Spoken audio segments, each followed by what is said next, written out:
মা গো, আমার কিছু ব্যবস্থা করে দাও মা। দেখ, তোর বৃহস্পতি ডান দিকে আছে, শুক্রটা বাঁ দিকে আছে, তোর কিন্তু মাথা সোজাসুজি একদম শনি বিরাজ করছে, যার জন্য তোর রাহু কেতু একসাথে তোকে গ্রাস করছে। তোর হাতে টাকা পয়সা আসছে না, তো তোকে তার জন্য কি করতে হবে? শনিকে সরাতে হবে।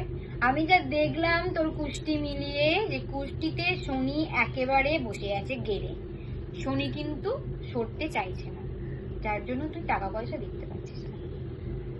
আমি যেটা বলবো সেটা তোকে মেনে চলতে হবে, তাহলে বৃহস্পতি শুক্র মাঝখানে আসবে আর শনি সরে যাবে। তা তুই কি পালন করতে পারবি? যদি পালন করতে পারিস তাহলে এই যে আংটিটা দেখছিস, এটা আমি তোকে দেব। এটা আমার হাতেরটা নয়, তোকে আমি নতুন বানিয়ে দেবো। পুরোনো আংটি আমি দিই না। আচ্ছা আচ্ছা। যা বলছিলাম, তুই কি পালন করতে পারবি?